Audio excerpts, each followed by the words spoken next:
Magandang araw, Sir Casper. Lalong-lalo na sa mga tagapakinig ng inyong channel.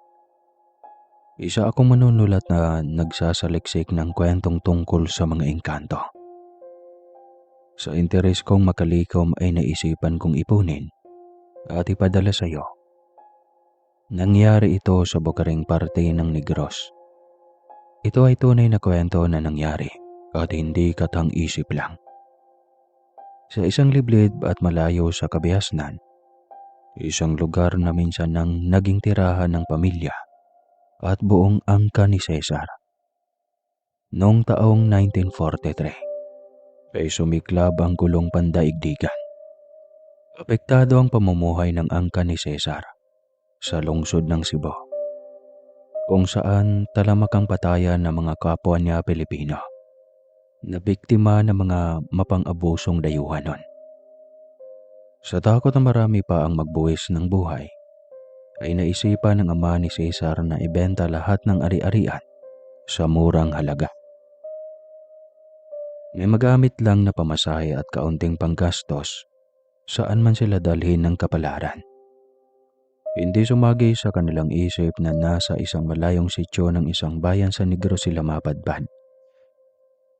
Napasama lang sila nang may makasabayan sila sa bus na mag-asawang may bitbit na sanggol. At ang sabi ay may kaanak ito sa Tago at malayong parte ng Negros.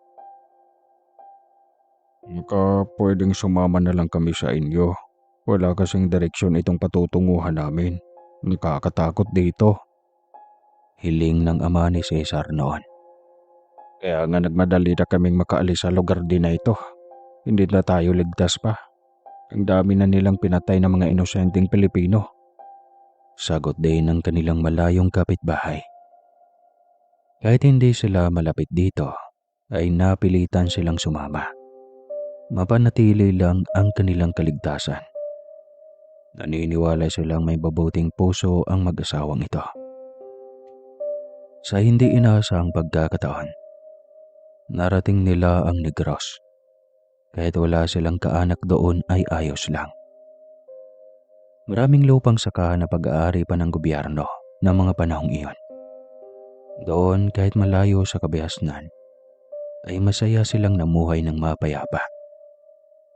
Ngunit isang pangyayari ang hindi nila lubos makalimutan, na siyang naging bangungot rin sa kanilang buhay pamilya. Nagsimula iyon sa isang mahiwagang puno ng balete. "Cesar, nakita mo yun?" Tanong sa kanya ng kanyang kuya Jerry. Nagtaka siya kung ano ang naisapakita sa kanya ng kanyang kapatid. "Hindi mo ba nakikita? Tignan mo sa gitna ng balete. Hindi ba't may malaking butas? May nakatarang bayawak, tignan mo. May suot siyang kwintas na ginto." Sabik na turo ng kanyang kuya Jerry. "Kuya naman, sa dilim ng butas niyan sa loob, paano mo nakikita ang sinasabi mong bayawak? Saka anong kwintas na ginto ang sinasabi mo?" Naguguluhan niyang tanong. Ayaw patalo ng kanyang kuya Jerry. Ipinaglaban talaga nito ang kanyang nakita. Hindi na siya nakipagtalo pa. Niyaya na lang niya itong magpatuloy na sa kanilang ginagawa. Ang baleteng iyon ay nasa gitna ng lupang kanilang sinasaka. Kaingin ang tawag niyon. Ngunit ang puno ng balete ay hinayaan nilang nakatayo lang sa gitnang iyon. Dahil noong magsunog sila, ay himalang ito lang ang hindi nilamon ng apoy. Kaya hinayaan na lang nila ito. At bilin ng kanilang amang si Mang Boy ay huwag iyong lapitan. Dahil duda ito na may nakatarang elemento ang punong iyon. Ngunit hindi nakinig si Jerry. Lalo na nang makita nito ang malaking butas sa gitna na parang yungib. Marahil ay nagtaka ito kung anong meron sa loob. Matapos ng buong maghapong paglilinis ng kaingin, ay napagpasya nilang umalis na ng kaingin. May kalayuan pa ang kanilang munting kubo, kaya hindi sila masyadong nagpapagabi. Pagkarating sa kanila, ay sinalubong agad sila ng tanong ng kanilang ina. "Malawak na ba ang nalinis nyo? Malapit ang tag-ulan." magsisimula na tayong magtanim ng mais. Opo, Nanay Lusing, malawak na po, sagot ni Cesar. Noy, alam mo bang may puting bayawak na nakatara sa gitna ng punong balete? Bukas na bukas, huhulihin ko iyon. Lalagyan ko ng bitag na makuha ko sa kanyang liig ang napakalaking kulay gintong kwintas. Kapag nangyari iyon, magiging mayaman na tayo at hindi na maghihirap kailanman. Kwento ni Jerry. Totoo ba? Sigurado ka sa nakita mo, anak? Tanong ng kanilang ina. Opo, Nay, totoo yun. Mabilis na sagot ni Jerry. Iniwala kayo dyan, Nay. Nalipasan yata ng gutom yan si Kuya Jerry, sabat ni Cesar. Ayaw mo kasing maniwala, hayaan mo. Bukas, makikita mong totoo ang aking sinabi. Pamimilit ni Jerry. Alam mo, Jerry, kapag ganyan, hindi nyo dapat pinakialaman yan. Baka mapahamak kayo. Alaga yan ng engkanto. O di kaya ang bayawak na iyon mismo ang engkanto. Nagkunwaring bayawak kasi may kwentas na ginto. Kaya ilayo mo sa kapahamakan ng iyong sarili. Bili ng kanilang ina. Saktong dumating ang kanilang ama galing sa baryo. May dala itong isda at bigas, tsaka maraming daing para sa buong linggo na nilang ulam. Sinalubong agad iyon ni Cesar. Masayang kwento agad niya ang tungkol sa nakitang bayawak ni Jerry. Nako boy, pagsabihan mo yang anak mo. Ayaw maniwalang engkanto ang nakita niyang bayawak na may gintong kwintas. Pagsabihan mo yan. Sabat ni Aling Lusing. Nga anak, kahit anong ligaw na hayop ang inyong makikita, lalo na kung kakaiba ang itsura, wag na wag niyong gagalawin. Delikado ang mga iyon. Nilalang sila sa ikalawang dimensyon. Sabat ng kanilang ama. Totoo ba na may mundo pagkatapos nitong mundo natin, Tay? Tanong ni Cesar. Oo naman. Hindi lang tayo ang namumuhay sa mundong ito. Hindi lang tao. Kaya mag-ingat kayo sa lahat ng mga ginagawa nyo. Pangaral pa rin sa kanila ni Mang Boy. Kung saan na napunta ang kanilang kwentuhan tungkol sa mga engkanto. Hanggang sa makatapos na sa pagluluto ang kanilang ina. Matapos maghapunan ay agad silang nagpahinga. Dahil sa parehong mga pagod ay mabilis silang nakatulog lahat. Biglang napamulat ang mga mata ni Jerry nang marinig ang malamyos na boses.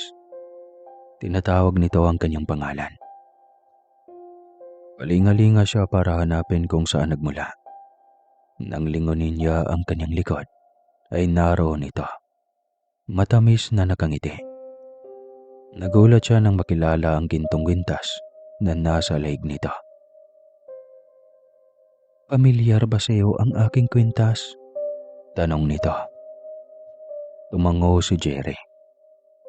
Kung gusto mong mapasa iyo ang kwintas na ito, pakasalan mo ko.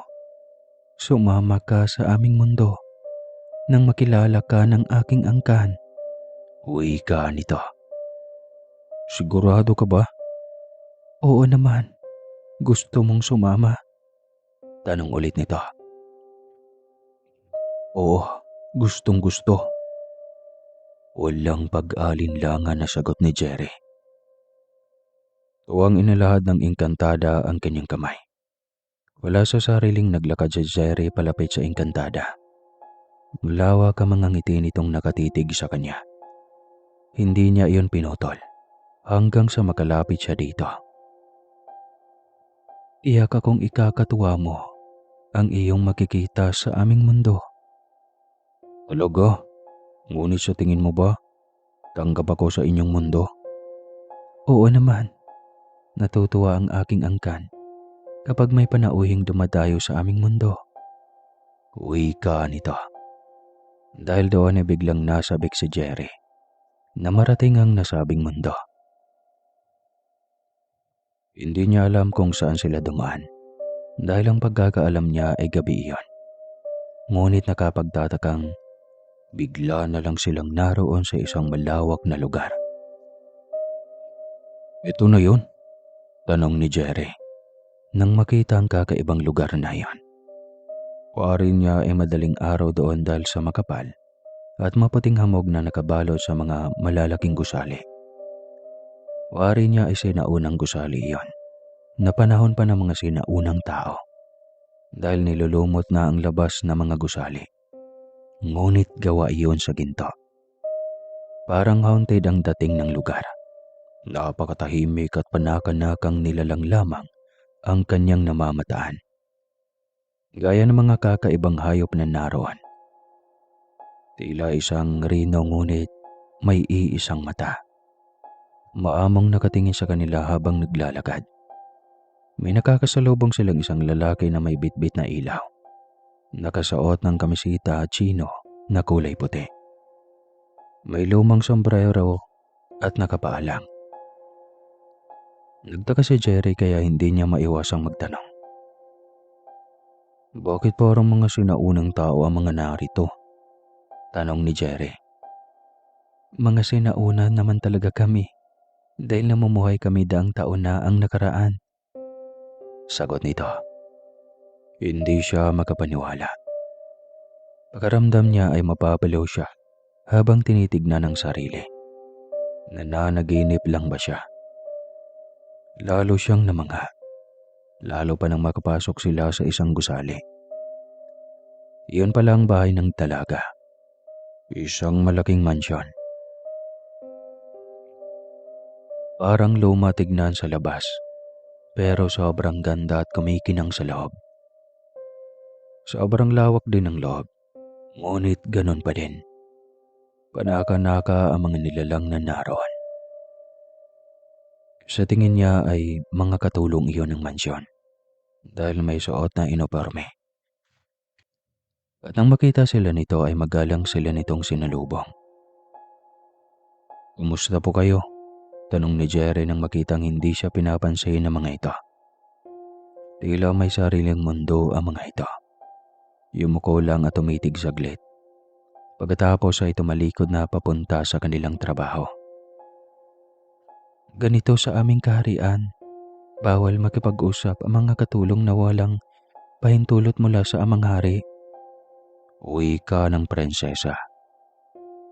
Amang hari? Ibig sabihin ba? Oo, Jerry. Isa akong prinsesa.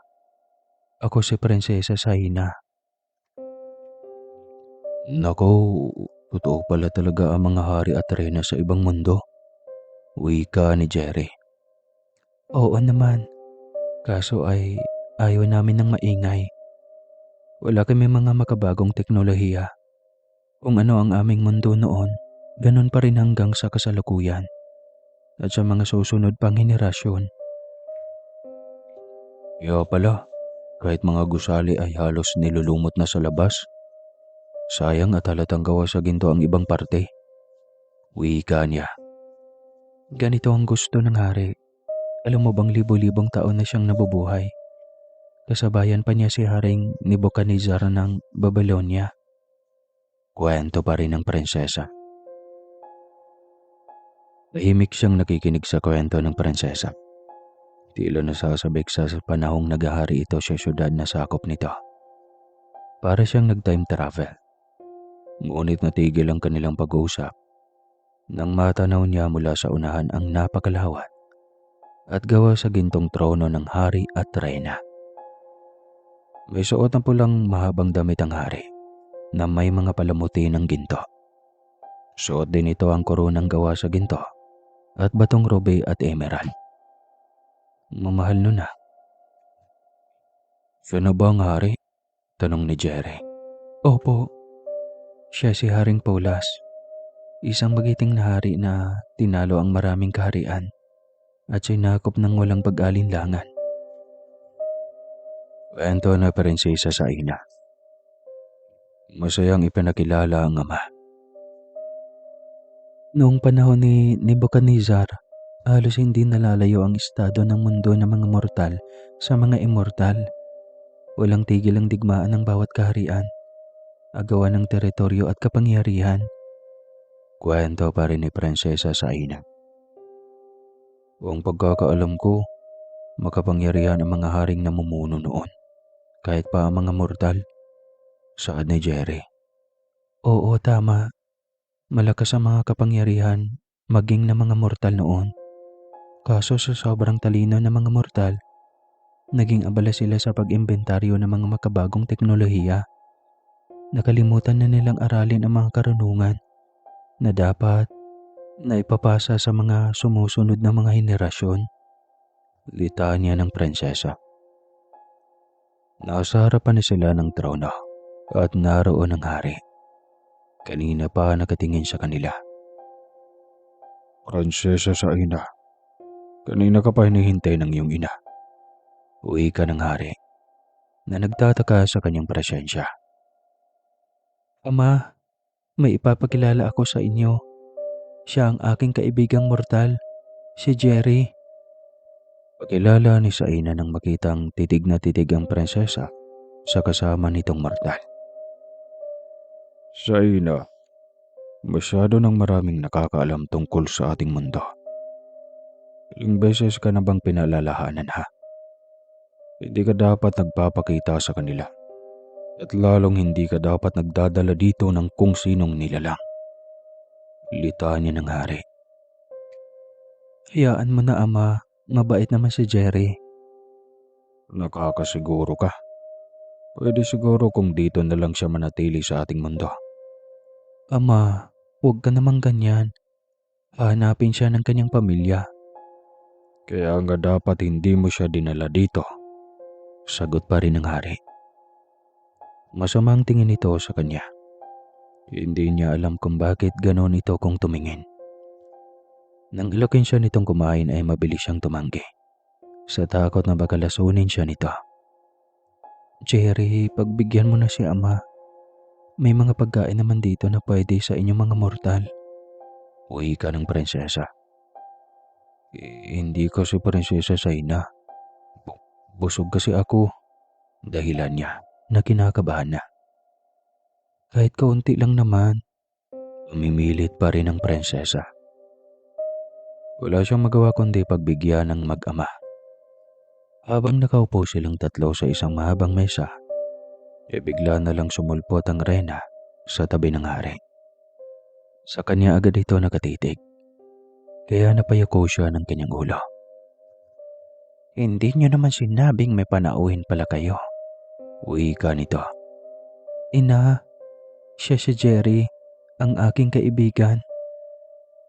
Kaibigan nga ba? Baka may masamang balak yan. Baka yaman lang ang habol ng mortal na iyan. Hindi ina, mabuti siyang tao. Depensa ng prinsesa. Hindi na ito nagsalita. Kumain na sila ng sabay at tahimik. Si Jerry ay nakailang subo lang. Hindi siya inalok ng pagkain ng mag-asawang hari at reyna. Si Prinsesa Saina lang din ang nagsandok ng pagkain niya. Sinabi pa nito na huwag siyang kumuha ng mga pagkaing itim. At ito lang ang bahala sa kanyang pagkain. Ngunit hindi rin niya iyon naubos.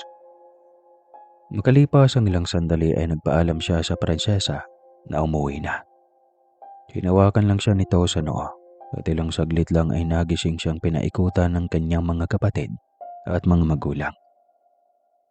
Napakunot ang kanyang noo habang nakatingala sa mga ito. Nay, tay, gising na si Kuya Jerry. Sigaw ng kanilang bunsong si Mila. Napatingala si Aling Lusing at napaiyak. Naging emosyonal ito habang nakatingin sa kanya. Bakit kayo umiiyak? Tanong ni Jerry. 2 araw ka ng tulog. Paanong hindi kami mag-alala sa iyo, anak? 2 araw? Gulat na tanong niya. Bigla niyang naalala ang prinsesa at ang pinagdalhan nito sa kanya. Hindi niya akalaing panaginip lamang pala ang lahat ng iyon. Parang totoo. Malinaw niyang naalala lahat ng iyon. Pahingi ng tubig, nauuhaw ako. Aniya sabay bangon. Inalalayan siya ng kapatid na si Cesar. Pagkatapos uminom ng tubig ay ikwento niya lahat ng kanyang panaginip. Isiyon na walang bahala iyon ng kanyang pamilya. Kasi nga panaginip lang. Nagpatuloy ang kanilang pagkakaingin hanggang sa tuluyan na silang nakapagtanim ng mais sa kanilang malawak na kaingin. Dahil doon ay araw-araw na silang naging abala sa pag-aalaga ng kanilang mga pananim. Naging ugali na rin ni Jerry na tumambay at hanapin ang puting bayawak. Kahit palagi itong sinasaway ni Cesar, ay matigas pa rin ang ulo nito. At minsan pa nga ay nakikita ito ni Cesar na may kausap. "Kuya Jerry, sino na naman iyang kausap mo?" tanong ni Cesar. Nang makitang tila may kausap ang kapatid. "Si Prinsesa Saina, pero siyempre, hindi ka rin maniniwala. Kaya hindi ko na lang din sasabihin sa iyo ang aming napag-usapan." Dahil doon ay nabahala si Cesar sa kapatid. Kaya kwento na nito ang bagay na iyon sa kanilang mga magulang. "Huwag mo na lang kaya isama itong kapatid mo. Nababahala ako sa mga kwento mo, Cesar." Nag-aalalang wika ng kanilang ina. "Iyon nga, Nay. Baka pwedeng ipatingin niyo na rin si Kuya Jerry sa albularyo." "Sige anak, gagawin ko." Nang araw ding iyon ay dinala ni Aling Lusing ang anak sa bahay ng albularyo. Initigan pa lang ito ng albularyo ay alam na agad nitong naingkanto ang binata. Nako, masama ang pangitain ko sa batang ito. Wika ng albularyong si Mang Gusteng. "Ano po ang ibig niyong sabihin, Mang Gusteng?" Mukhang markado na ito ng mga engkanto. Hindi lang anak ang nagkagusto. Isang buong pamilya ang gusto siyang isama sa kanilang kaharian. Pahayag ni Mang Gusteng. "Mang Gusteng naman, kinakabahan ako sa iyo. Huwag naman sanang ganyan." Hindi ako nakipagburuan. At ikaw, Jerry, kumain ka na ba ng pagkain nila? Tanong ng albularyo. Tumango lamang si Jerry at pagkatapos ay nagsalita ito na tila ba may kinakausap sa tabi nito. Dahil doon ay bigla ring may inusal na panalangin Latin si Mang Gusteng upang itaboy ang sino mang elemento na kasama ni Jerry. Biglang umikot ang napakalakas na hangin sa buong kabahayan ng matanda. Sobrang lakas talaga nito.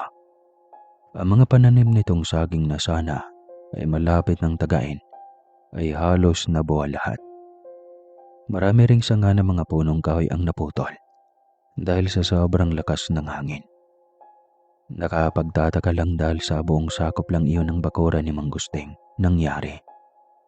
Alam ng albularyo na kagagawan ito ng engkanto, kaya mas lalo itong nanggigigil. "Dapat hayaan niyo na lang kasi sila," saway ni Jerry. Hindi maaari, Jerry. Kung walang silang puwang sa langit, bakit natin sila hahayaan na narito sa atin na nasa lupain? Hindi maaari. Dahil hindi lahat ng mortal o tao ay may kakayahang makita sila. Oras na may isa sa kanila ang masakta ng hindi sinasadya, ang galing nilang gumante. Kahit hindi naman sinasadyang matamaan ang katulad nila dahil hindi sila nakikita. Litanya ng albularyo. "Anak, pumasok ka na sa bahay ni Mang Gusteng para magamot ka na niya." Ngunit nagmistola itong nakatayo sa bakuran na tila ba nagmamatsyag. Para itong may inaabangan at alam ni Mang Gusteng na ang presensya ng engkanto ang hinihintay nito. Bigla itong tumakbo palabas kaya naalarma sila. Hinabol ito ni Aling Lusing, ngunit tinawanan lang siya nito. "Huwag niyo na akong habulin, Panay. Hayaan mo na lang akong sumama kay Prinsesa Saina. Kukunin din naman nila ako." "Jerry, huwag mong sabihin yan. Hindi ka nila makukuha sa amin. Kaya ka nga namin ipapagamot para gumaling ka," sagot ni Aling Lusing. Ngunit hindi ito nakinig. Nagpatuloy ito hanggang sa makalayo. Sinundan lang niya ito sa pag-aalalang mawala ito. Ngunit sa kanilang kaingin ang tungo nito, tiyak siyang sa puno ng balete na naman ang punteriya nito. Kinilabutan siya at baka kung ano na naman ang gagawin nito. Mabuti na lang at saktong nasa malapit ng punong balete si Cesar. Nag-aalaman ito sa tanim nilang mga mais. Napalingon din ito nang makita silang paparating. Sinalubong agad ni Cesar ang kapatid. "Anong balak mo kay Jerry?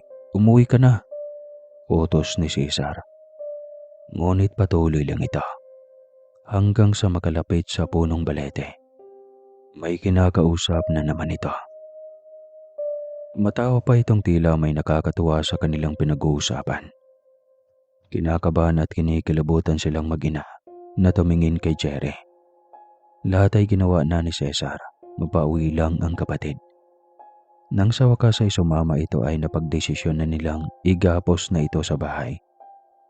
At doon na ipagpatuloy ang panggagamot. Si Mangusting na mismo ang pumupunta sa kanila tuwing araw ng Martes at Biyernes. Simula naman noong iginapos nila si Jerry, ay tuluyan na itong naging baliw. Ang dami nitong mga sinasabi na tila nakakatakot na bagay.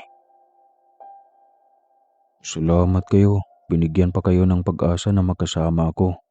Ilang araw na lang, kukunin na ako na prinsesa sa ina. Dadalhin niya ako sa kanilang kaharian. Kapag nangyari iyon, hindi niyo na ako makakausap pa." Mas lalo silang nabahala sa sinabi ni Jerry. Hanggang sa isang gabi, kaya habang mahimbing na natutulog ang lahat, bigla na lang itong nagwala. Gusto na nitong sumama sa babaeng engkanto. Iyon ang sigaw nito. Ngunit hindi raw ito makaalis ng diretso. Lalong hindi makalapit ang engkanto dito dahil sa taglay nitong habak. Akala nila ay maging ligtas na ito ng tuluyan dahil sa habak. Ngunit madaling araw ng linggo, nagising sila na wala na si Jerry sa isang silid. Ang habak nito ay naiwan sa sahig. Halos buong linggo nila itong hinanap, ngunit wala na. Hindi na ito mahagilap. Sa ngayon, ang kwento sa buhay ni Jerry ay isa na lamang alaala. Wakas. Biyahing norte ang bus na laging sinasakyan ni Edgar. Isa siyang janitor ng ospital at gabi-gabi ay umuwi siya ng kanilang tahanan. At kasabayan niya lagi sa pagsakay ang isang nurse. Tahimik at may sariling mundo ang nurse na ito na laging walang pakialam sa paligid. Sa huli ay napagpasyahan niyang kilalanin ito. Nang sa ganoon ay may kausap naman siya habang naghihintay ng bus na sasakyan pa uwi sa gabi. Tamang-tama, dahil ng sumunod na gabi ay nakita niya itong nakatayo sa labas ng ospital. Naghihintay ito ng bus. Nilapitan niya ito at buo ang loob na nagpakilala. "Lagi kitang kasabayan sa paghihintay ng bus dito sa labas ng ospital. Lahat ng nurse at doktor dito ay may sariling sasakyan at motor." Bungad ni Edgar. "Okay lang, kaya ko namang bilhin. Pwede ko ring tawagan ng aming driver na sunduin ako. Kaso ay ayaw ko lang. Mas gusto ko ng ordinaryong pamumuhay." Wika nito. Humanga bigla si Edgar dito. Ibig sabihin ay mayaman ito dahil may sariling driver. Napakasimple lang nito at halatang mahiyain dahil hindi man lang siya magawang tignan nito. Hinayaan lamang niya ito. Nahihiya lang ito dahil kakakilala lang nila. Pero balak niyang maging kaibigan nito. Nang makasakay ng bus ay todo bantay siya sa kalye kung saan ang baba ng dalaga. Nagtaka siya nang makitang wala namang kabahayan ang kaling iyon. Puro malalaking kahoy na sinasadyang tinamniman ng may-ari ng lupa. dahil nakahilera iyon sa maliit na kalsada, papasok sa isa ring masukal na kakahuyan. May bahay kaya sa gitna ng kakahuyan na iyan? Takang tanong niya. Habang tumatakbo ang bus ay tumatakbo rin ang kanyang isipan. Hindi niya mawari kung bakit bigla na lang siyang naintriga sa buhay ng dalaga. Nakakilala lang niya dito. Hindi naman siguro siya umiibig dito ng ganun na lang kadali. Lumampas niya siya sa kanilang kalye, kakaisip nun. Buti na lang at napasilip siya sa bintana. Saktong namataan niya ang bahay ng kanyang tiyak na nasa unahan at 200 metro ang layo sa kanila. Para manong, lampas na ako. Sigaw niya. Bigla siyang nayamot. Malayo-layo rin ang kanyang lalakarin. Kinabukasan, ganun pa rin.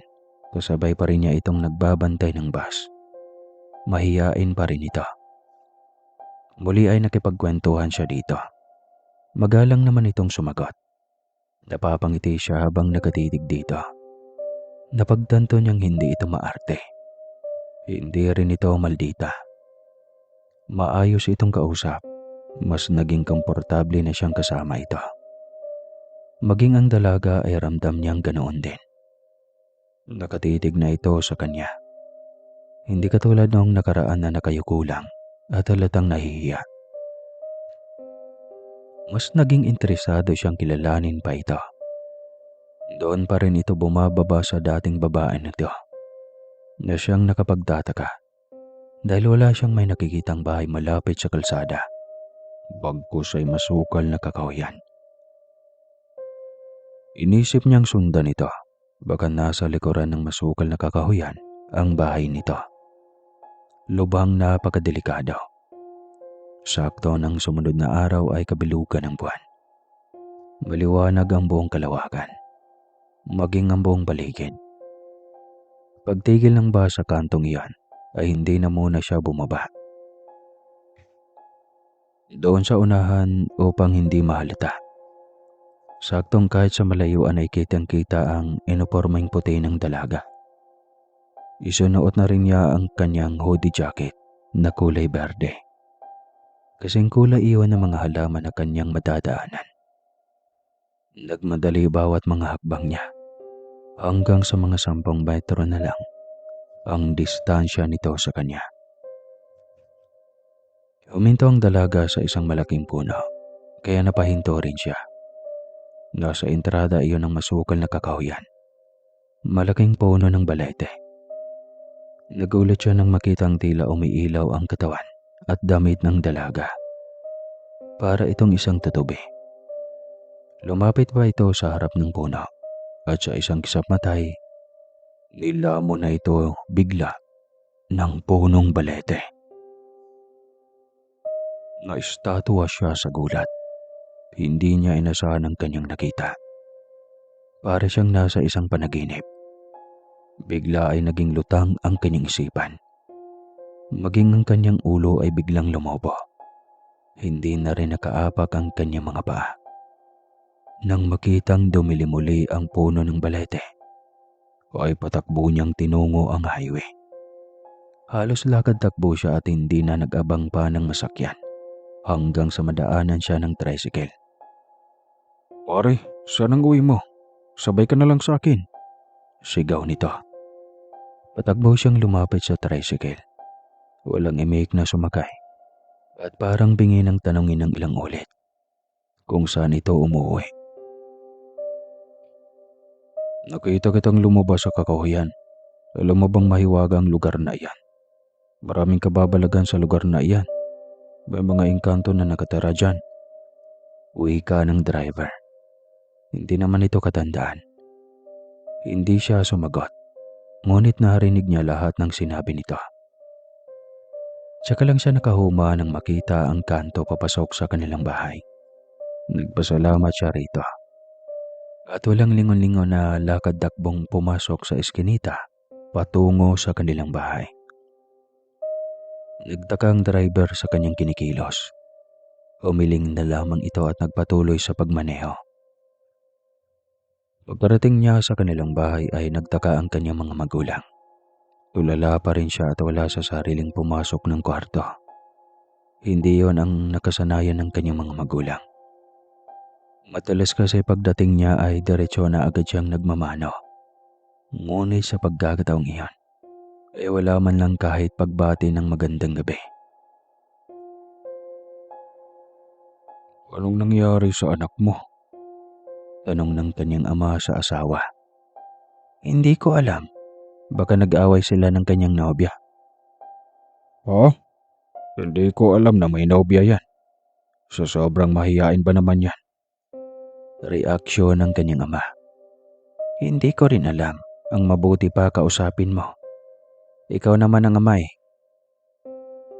Alinlangan pa ang kanyang ama na pumasok.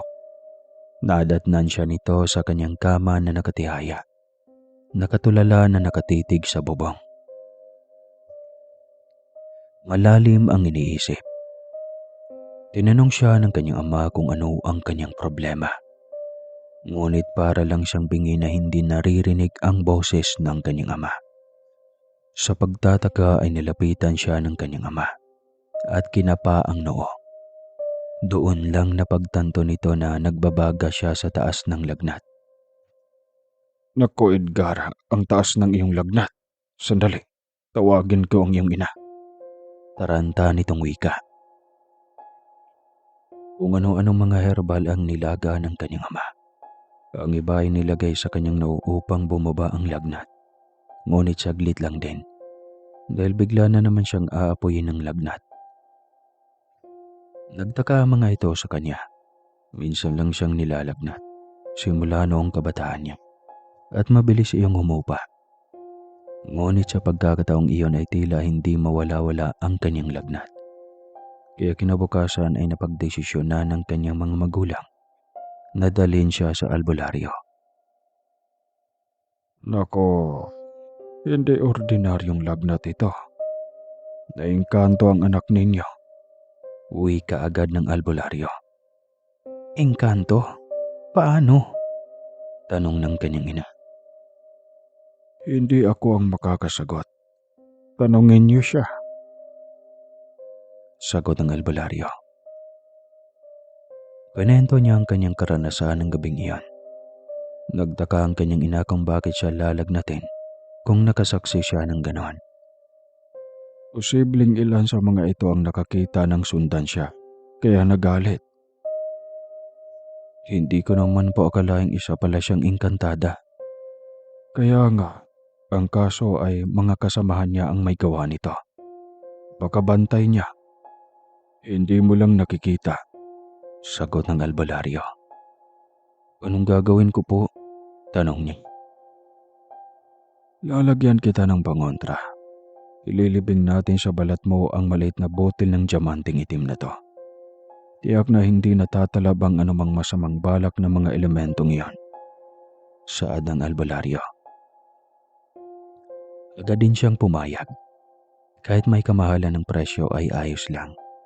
Kilala nila ang matanda na magaling sa anumang larangan ng panggagamot. Ang halagang bayaran lang nila ay para sa diamante. Hindi na naniningil ang matanda para sa paggamot nito. Na siyang lagi nitong ginagawa sa mga nagpapagamot. Minsan ay nakakatanggap din ito ng malaking halaga ng pera kapag mayayamang dayo ang nagpapagamot at gumagaling. Nang araw dang iyon ay nilagyan siya ng matanda ng diamanting itim. Ayon dito ay bihira lang ang ganong uri ng bato, kaya sobrang mahal nito. Ngunit aprobado naman na epektibo. Dahil simula nang mailagay iyon sa kanyang katawan, ay bigla na lang humupa ang kanyang lagnat. Lumipas sa mga araw at buwan, hindi niya muling nakasakay pa ang nurse. Hindi man nga lang niya nahingi ang pangalan nito o naitanong, bakit hingin? Gusto sana niyang ipagtanong kung naka-on duty pa ba ito sa ospital na pinagtrabahoan niya bilang janitor. Dahil hindi na niya ito nakasabayan pa kahit minsan. Hanggang sa makahanap na siya ng mapangasawa. Ang karanasang iyon ay naging alaala na lang niya hanggang sa kasalukuyan. Isang pagpapatunay na ang taga-kabilang dimensyon ay nakikihalubilo rin sa mga tao. Nagkukunwaring normal, ngunit ang totoo ay may kakaibang katauhan. Kaya mag-ingat at mapagmatsyag dahil hindi lahat ng kasalamuha ay tunay na mortal. Ampo na engkanto. Noong unang panahon, sa isang malayong kabundukang sakom ng Mindanao, isang gubat kung saan ay hindi pa masyadong nagalaw ng mga tao. Maraming naglalaki ang puno at mga ligaw na hayop na namumuhay. Kababalaghan na rin na bumabalot sa bundok na iyon, kagaya ng presensya ni Diwata Liway. Isang magandang diwata o engkanto na may kapangyarihan sa liwanag at kulay. Nakatira siya sa isang yungib sa gitna ng bundok na iyon, kung saan ang kanyang liwanag ay nagbibigay buhay sa mga halaman at bulaklak na naroon sa bundok.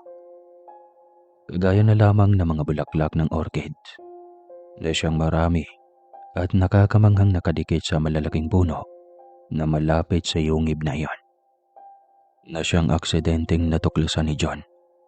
Isang araw, ang binata ay naglalakad sa bundok upang maghanap ng mga halamang gamot para sa kanyang may sakit na ina.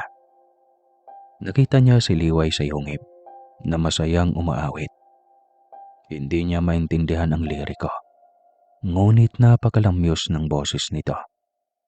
Isang awiting hindi pamilyar at kakaiba sa kanyang pandinig. Pakiwari niya ay nang-aakit, kaya kaagad siyang nahulog at napaibig dito. Tila isang panghihipnotismo, ngunit nang mapansin siya ng dalaga, ay nagulat din ito sa kanyang presensya. "Sino ka? Anong ginagawa mo sa aking kaharian?" tanong nito. "Kaharian? Magandang binibini. Ang lugar na ito ay isang kagubatan. Hindi ito isang kaharian," sagot niya. Tila nagulat ito, kaya natahimik bigla. Pagkatapos ay seryosong napatanong sa kanya. "Anong ginagawa mo dito? Hindi ka dapat narito." "Magandang binibini. Ako dapat ang nagtatanong niyan sa iyo.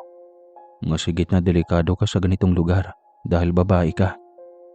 Bakit ka nga ba narito?" Balik na tanong niya rito. "Huwag kang pilosopo. Ako ang nagbabantay ng kabundukan at yungib na ito. Nakikita mo ba ang mga magagandang kulay na mga bulaklak? Nakikita mo ba kung gaano kaganda ang ngayoy liwanag? Dahil lahat ito sa aking kapangyarihan. Ako ang may gawa ng kulay at liwanag ng paligid." Litanya nito. Doon niya napagtanto na hindi normal na nilalang si Liway. Nakita rin niyang mabait ito, kaya hindi siya nakaramdam ng takot. "Anong kailangan mo dito sa kagubatan? Bakit kailangan mong magpunta sa ganitong kalayo at delikadong lugar? Alam mo bang maraming ligaw na hayop dito na pwedeng aatake at papatay sa iyo?" Wika ng dalaga. "May sakit ang aking ina. Hindi ko maatim na makikita siyang unti-unting nanghihina.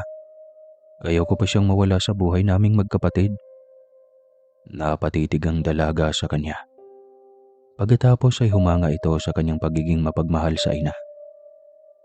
"Sige, dahil nakikita ko ang kabaitan mo, tutulungan kita." Wika nito nang makita nito ang kabutihan ng puso ni John.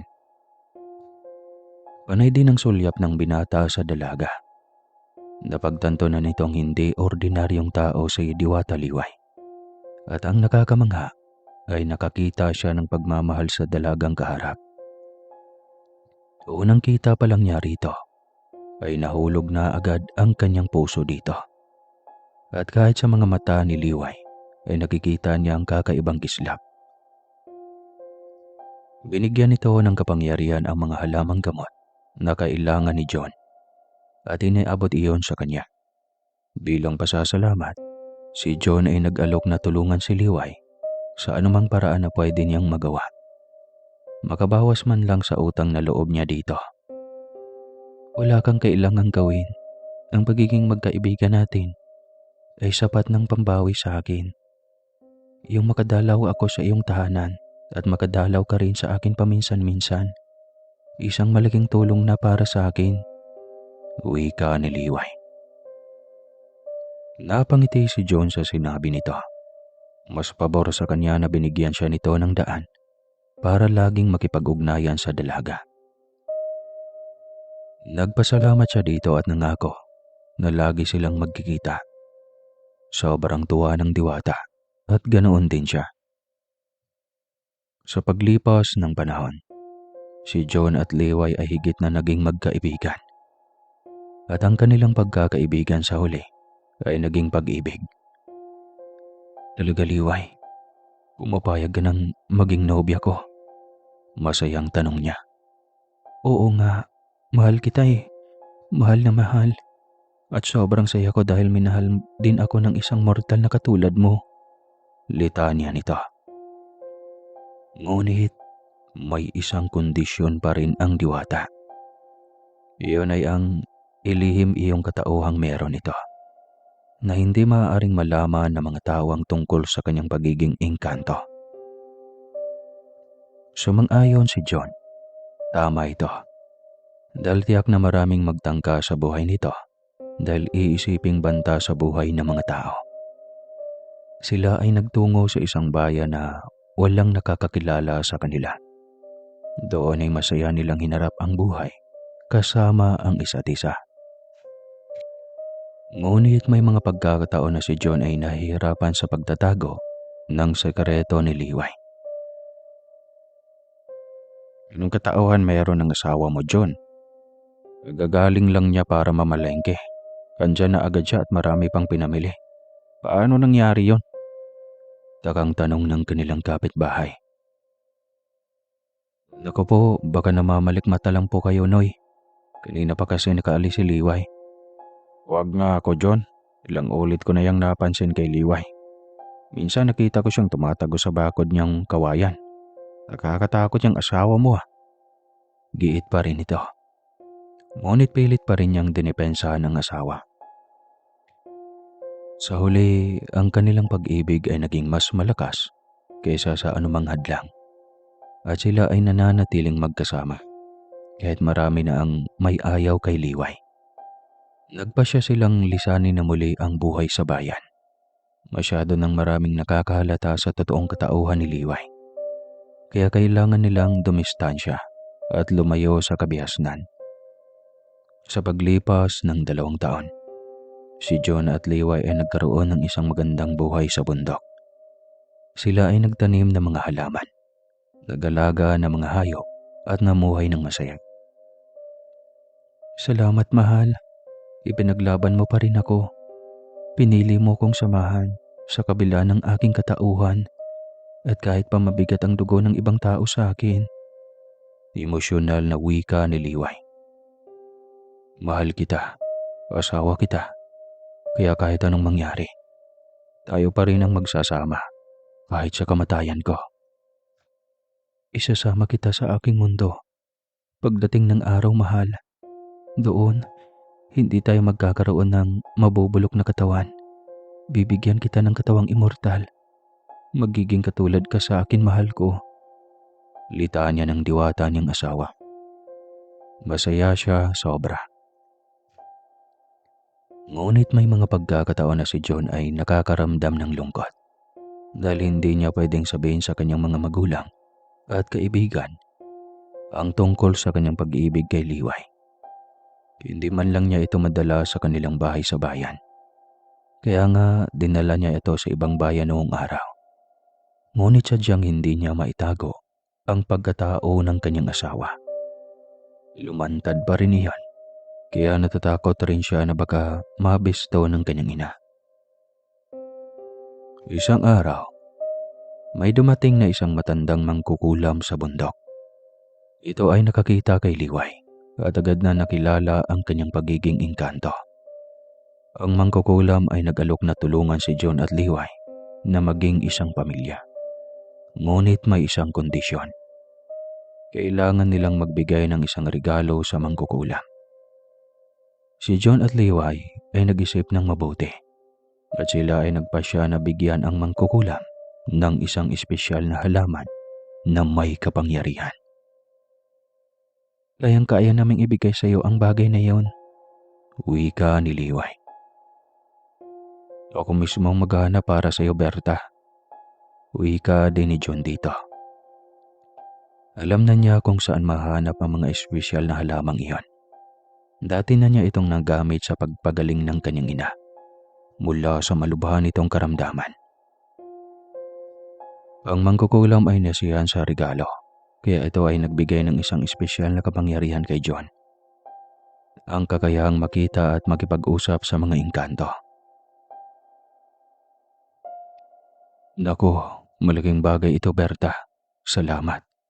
Ngayon ay makakasalamuha ko na ang pamilya ng aking asawa. Simula noon ay nakilala niya ang buong kaanak ni Liway. Napalapit din siya sa buong angkan nito. Masaya siya at lalong mas naging masaya nang sabihin ni Liway na ito ay nagdadalang tao. Sa wakas, mahal ko, maging isang buong pamilya na tayo. Masayang wika niya. Sigurado ka ba? Hindi ka natatakot o nagsisisi man lang?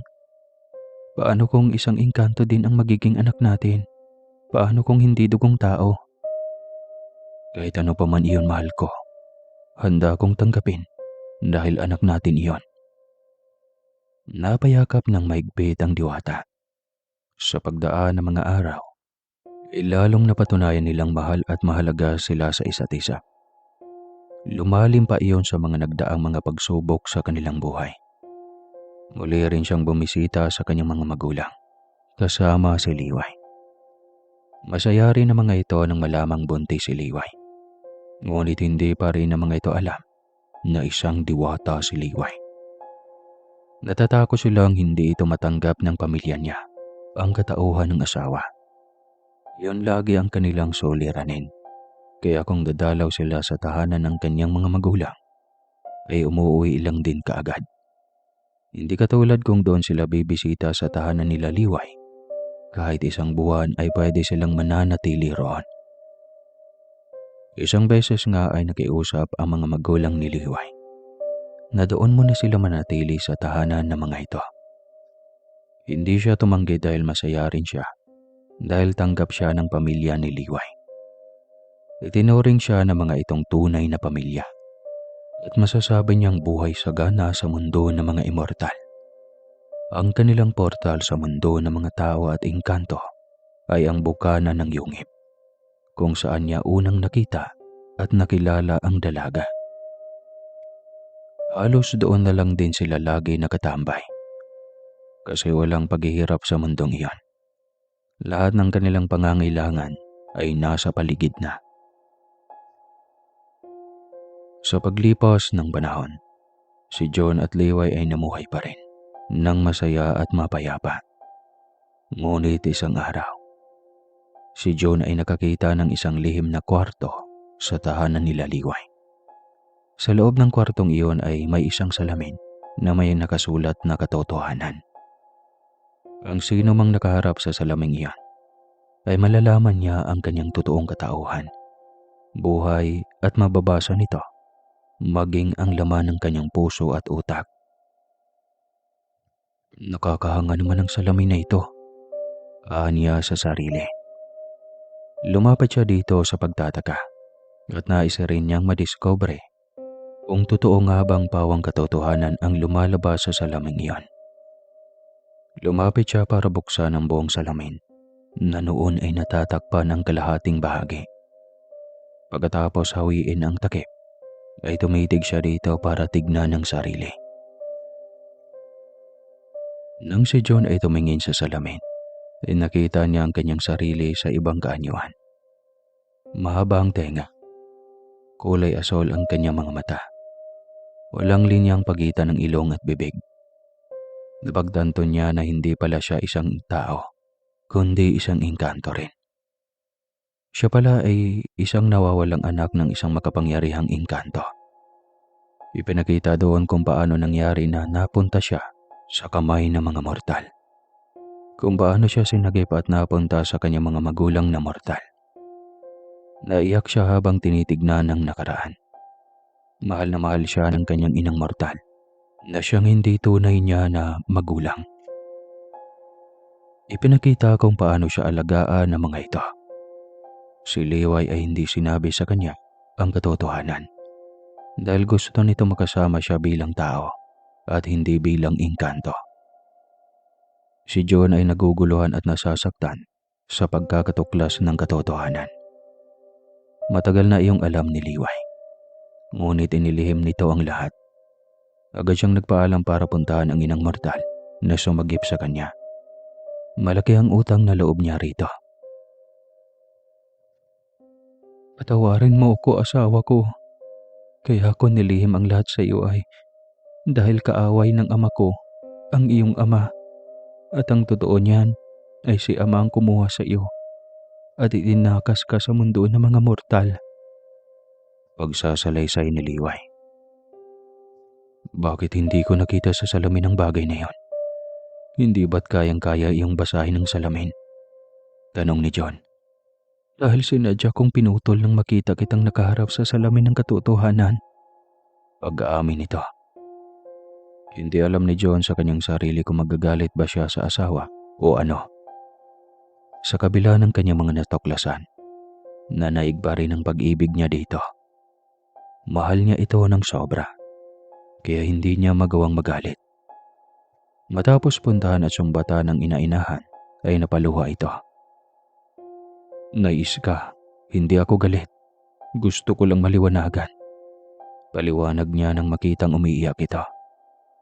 Mahal na mahal kita, anak. Hindi iba ang turing ko sa iyo.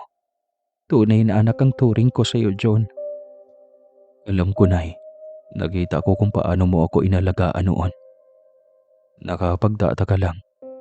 Bakit walang kapangyarihan na gumagana sa akin kung totoong engkanto ako? Dahil pinalaki kita sa pag-uugaling kalmado, John. Naalala mo ba? Hindi ba't bawal tayong magalit? Bawal tayong magkaroon ng kaaway. Papairalin natin dapat ang pagiging mapagkumbaba. Napaisip siya. Ni minsan nga ay hindi siya nagkaroon ng kaaway. Sino din ba ang maging kaaway niya? Ang kanyang alagang kalabaw. Ni minsan ay hindi siya nag-aral dahil siya mismo ang ayaw. Ayaw niya noong makita ng ibang tao o bata. Nahihiya siya. Hanggang sa lumaki siya ay mailap siya sa mga tao. Kasi laking bundok siya. Namatay ang kanyang tatay-tatayan, walang taon lang siya noon. Kaya maaga siyang naging kasama ng kanyang nanay sa paghahanap buhay.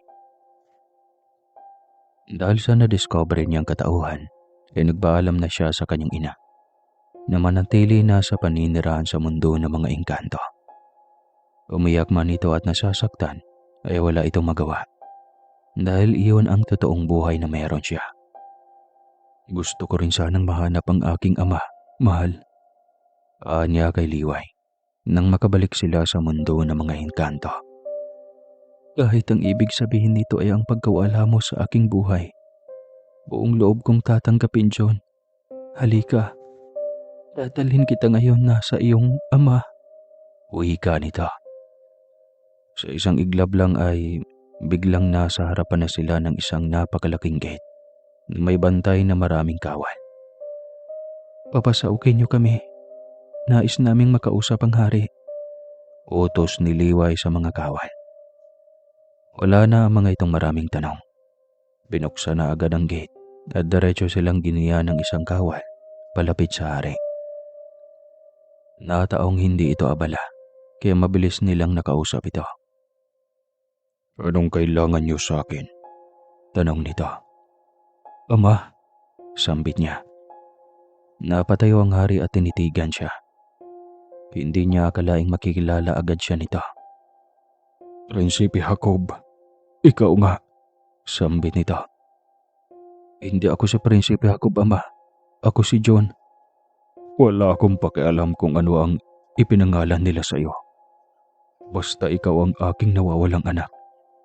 Ikaw ang ninakaw sa akin at inileho sa akin ang aking kalaban. Hinanap kita, ngunit kahit ang aking mga babaylan at mahikero ay hirap kang makita. Patawarin mo ko kung naging pabaya ako, anak. Litanya nito.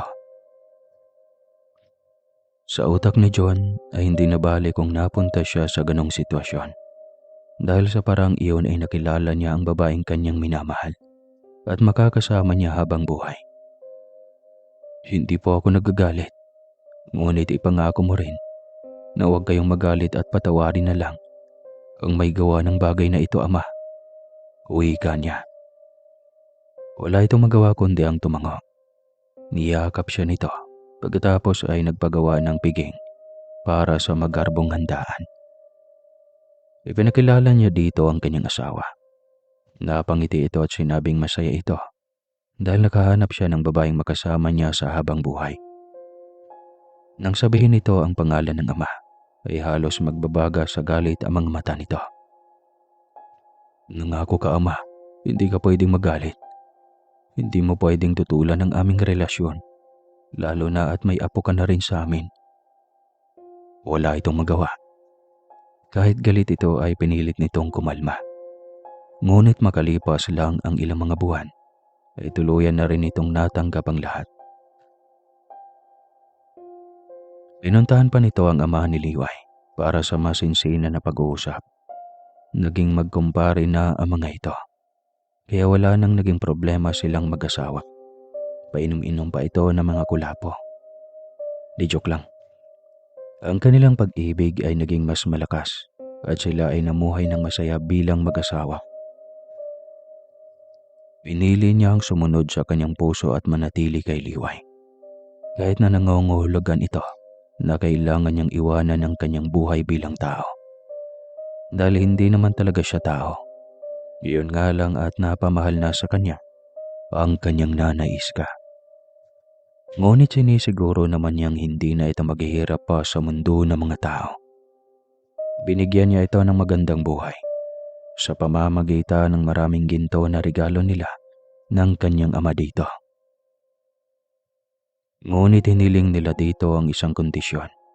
Iyon ay ang ilihim ang kanilang pagkatao at ang kanilang nakatagong katauhan at mundo.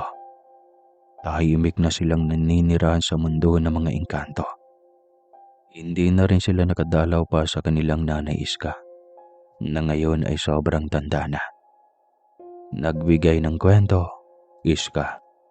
Sumulat, kapitbahay na dalaga. Pagkakakilanlan, Sekreto. Maraming salamat sa inyong pakikinig ng kanilang kwento. Sana ay nagustuhan niyo. Portal. Magandang araw, Sir Casper. Isa akong manunulat na nalikom ng mga kwentong kababalagan sa buhay ng mga taong nakipagrelasyon sa isang engkanto. Ito ay tungkol sa pag-ibig ng dalaga sa isang engkanto na noong una ay nagkunwaring tao. Panahon pa ng ating kaninunuan ang kwentong ito at ganito iyon nagsimula. May isang babaeng nagngangalan ay Ana na nakatira sa isang maliit na baryo sa probinsyang sakop ng Negros. Siya ay isang simpleng dalaga na nagtatrabaho bilang isang tendera sa palengke, katulong ng kanyang inang biyuda. Matagal nang patay ang kanyang ama dahil sa aksidente. Kaya matagal na rin siyang alila sa ama. Wala siyang pinag-aralan dahil lagi na siyang kasama ng kanyang ina sa pagtitinda. Sabi kasi ng kanyang ina noon, hindi importante ang pag-aaral. Ang mahalaga ay marunong magbasa at magsulat, magbilang na rin. Kaya iyon na ang kanyang buhay. Habang naglalakad siya noon, pauwi mula sa palengke, ay nakita niya ang isang napakakisig at gwapong lalaki na nasa ilalim ng isang malaking punong balete. Magandang binibini, kung iyong mamarapatin, maaari ba kitang makilala? Formal na tanong sa kanya ng binata. Halatang may kabaitan ito, kaya hindi siya naging mailap dito. Ana ang aking pangalan at ikinagal akong makilala ka, Ginoo. Lalo naman ako binibining Ana. Ako si Kiko at masaya ang araw ko dahil nakilala kita.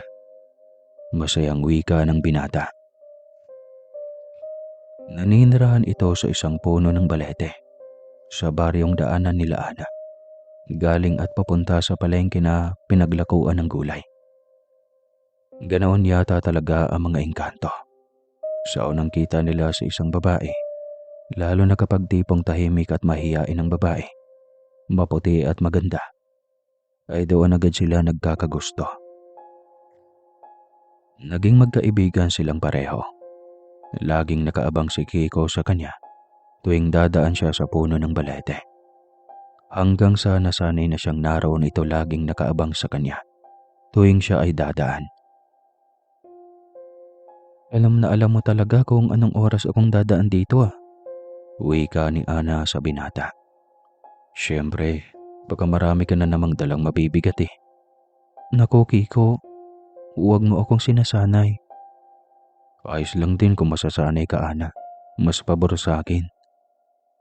Loko-lokong tao ito, nakatawang wika niya. Naging komportable siya dito kalaunan. Hanggang sa unti-unting nahulog ang kanyang loob dito. Sa maikling kwento, nagkamabutihan silang pareho at naging magkasintahan. Ngunit, may mga pagsubok na dumating. May isang albularyo na nakakita kay Kiko at diretsahan itong binalaan si Ana. Mag-iingat ka sa lalaking karelasyon mo, Ana. Hindi siya tao. Isa siyang engkanto. Lolo naman, hinusgahan mo ang pagkatao ni Kiko. Hindi mo alam kung gaano kabuti ang kanyang puso. Minahal niya ako at nirespeto. Huwag kang maging kampante. Lalo at kakakilala mo lang sa kanya, Ana. Mapagmatsyag ka dapat. Hindi natin siya kauri. Kaya sana, wala siyang masamang balak sa iyo at sa iyong ina na siyang nag-iisang kasama mo sa buhay. Hindi niya pinakinggan ang sinabi ng matandang albularyo. Nagbingi-bingihan siya at baliwala lahat ng mga sinabi nito at babala. Hanggang sa magpasya sila na magpakasal sa isang simpleng seremonya sa ilalim ng punong balete kung saan sila unang nagkita. Kahit ang kanyang ina ay tutol sa kasalang iyon, napakawerdo. Bakit sa ilalim ng puno? Kung mayroon namang simbahan. Ngunit si Kiko ang masusunod sa lahat. Ngunit wala pa ring magawa ang kanyang ina. Dahil tila ba nasa ilalim siya ng kapangyarihan ni Kiko. Pagkatapos ng kasal, namuhay sila bilang mag-asawa. Kasama ang mga engkanto bilang kanilang mga kaibigan ang kamag-anak na sa paningin ni Ana ay normal na tao na rin. Salamat mahal ko, bulong ni Kiko sa kanyang tenga habang yakap siya nito mula sa likuran.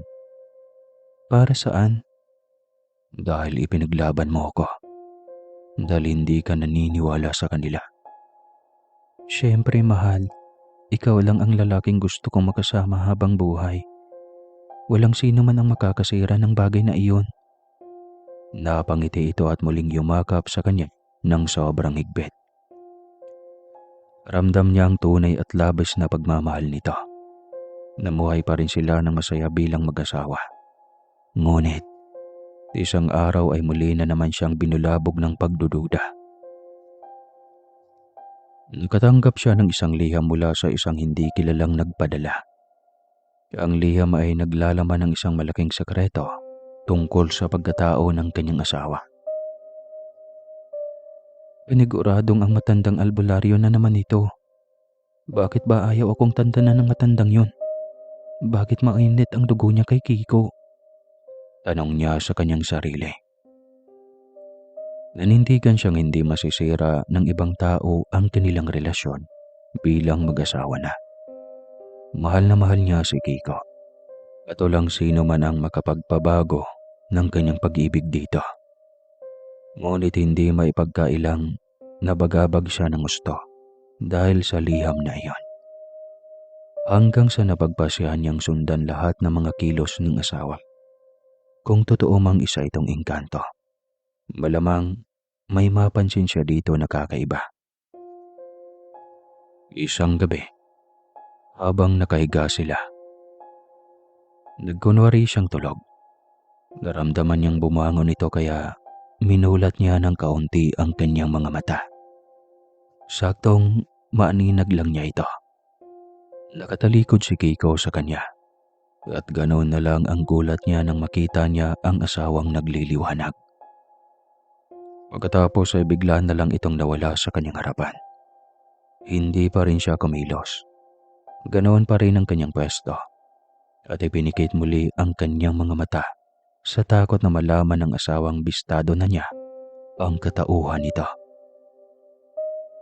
Launan ay minulat niya ang kanyang mga mata para kumpirmahin kung totoo ang kanyang nakita.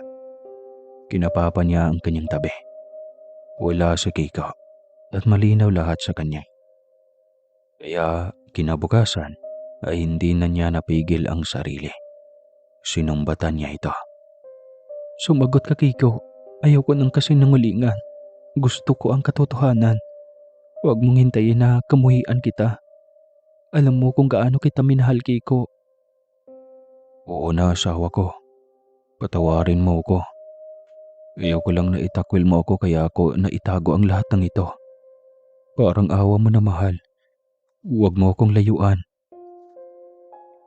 Hindi niya maintindihan kung bakit ayaw niyang magalit sa asawa. Hindi niya ito matiis. Ayaw niyang magkagalit sila. Hindi niya ito pinansin ng mga ilang araw. Ngunit wala rin. Hindi niya matiis talaga. Kaya tinanggap na lamang niya ang katauhan nito. Patawarin mo ko, mahal. Kung sakali mang naitago ko sa iyo ang aking pagkatao. Isa akong prinsipe ng mga engkanto at itinago ko lahat dahil ayaw kong kamahuian mo ko. Hinging paumanhin ulit ni Kiko. Ayos na. Napatawad na kita agad. Kahit anong gawin ko, hindi ko kayang makipagbingi-bingihan sa iyo. Mahal na yata kita ng sobra-sobra. Paanya rito sa bayakap. Nagpasya siya na manatili kay Kiko. Kahit na ito ay isang prinsipe mula sa ibang dimensyon. Sila ay nagpatuloy sa kanilang buhay bilang mag-asawa.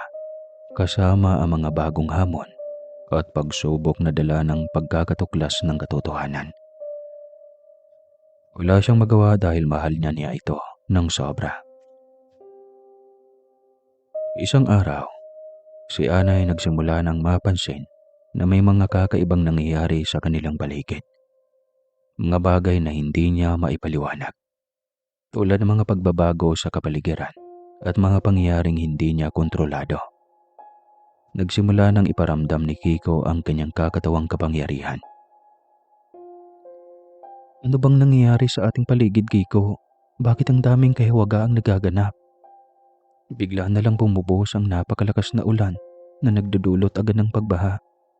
Maging ang malalaking kidlat sa napakainit na panahon. Isang abnormal na pangyayari sa mundo. Nang tanungin niya si Kiko tungkol dito, sinabi nito na may isang dahilan sa mga nangyayari. Ayon pa dito ay ang pag-ibig nila ay hindi lamang basta pag-ibig, kundi isang susi sa pagbubukas ng isang malaking pagbabago sa mundo. Naguguluhan siya, ngunit si Kiko ay nagpatuloy sa pagpapaliwanag. Ayon dito, ang kanilang pag-ibig ay may kapangyarihan na pagsamahin ang dalawang dimensyon, ang mundo ng mga tao at ang mundo ng mga engkanto. Kayang maging bukas ang portal sa pagitan ng mga tao at engkanto. Nakakapasok ang mga engkanto sa mundo ng mga tao at ang mga tao din sa mundo ng mga ito. Si Ana pala ay hindi basta ordinaryong tao, kundi ang susi sa pagbubukas ng pagbabago. Siya ay may espesyal na papel sa pag-iisa ng dalawang mundo. Nag-isip siya ng mabuti at sa huli, siya ay nagpasya na tanggapin ang kanyang papel at makipagtulungan kay Kiko sa pagbubukas ng pagbabago. Sila ay nagpatuloy sa kanilang misyon. Maraming katulad niyang mortal ang nakarating sa mundo ng mga engkanto. Nakahanap ng pag-ibig na tunay na walang kondisyon at walang limitasyon. Siya ang nagbukas ng portal, ang dahilan kung bakit maraming immortal ang nagkaroon ng pag-ibig sa mga mortal. Sa paglipas ng panahon, si Ana at Kiko ay nagpatuloy sa kanilang misyon na lumikha muli ng isang portal sa pagitan ng mundo ng mga tao at mundo ng mga engkanto. Sila ay nakaharap sa maraming hamon at pagsubok, ngunit ang kanilang pag-ibig at determinasyon ay nagpatuloy sa paglakbay nila. Sa kasalukuyan, si Ana at Kiko ay naging mga tagabantay ng portal at sila ay nagtrabaho ng sama-sama upang mapanatili ang kapayapaan at pagkakaisa sa pagitan ng dalawang mundo. Ang kanilang pag-ibig ay naging isang simbolo ng pag-asa at pagkakaisa para sa lahat. Maraming hindi nakakaalam dahil ang pagkakataong iyon ay bukas para lamang sa mga bukas ang isipan at may malawak na pangunawa.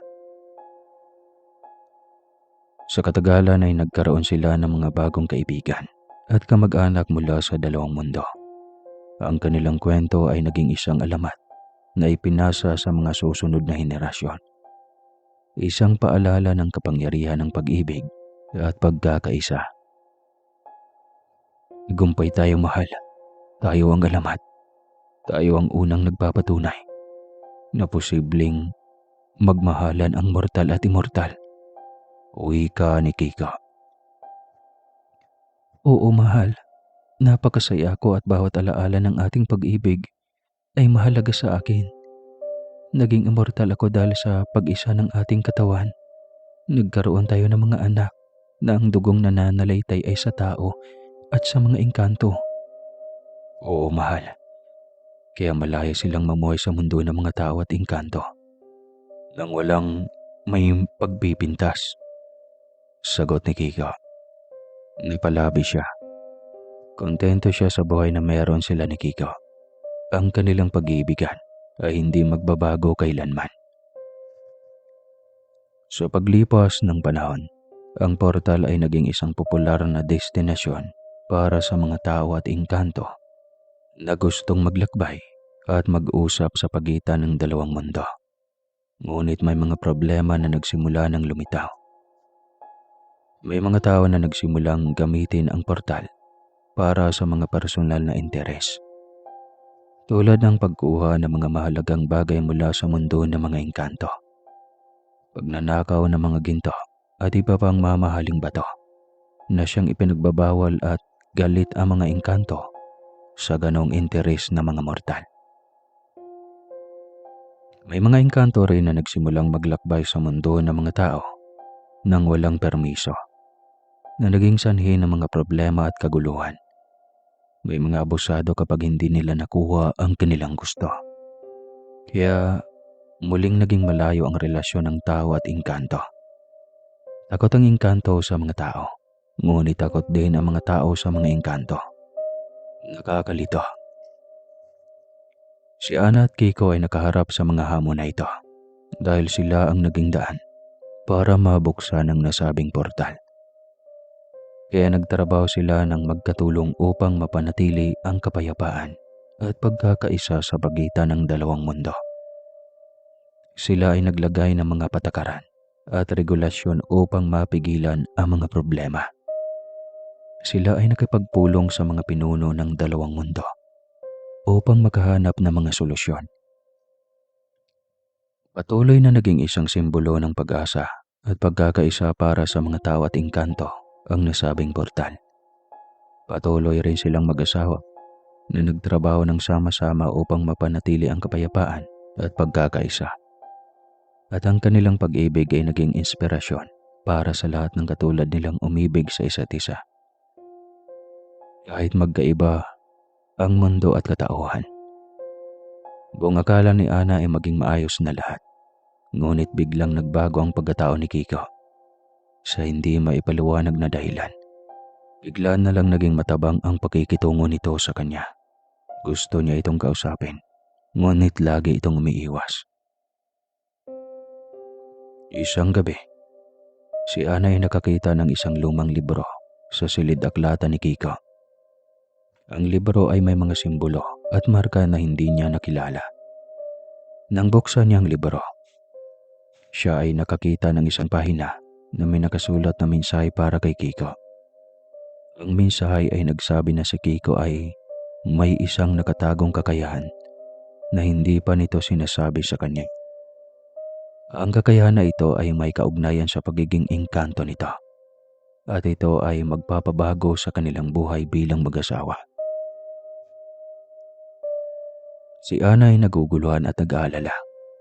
Hindi niya alam kung ano ang kakayahan na ito at kung paano ito makakaapekto sa kanilang relasyon.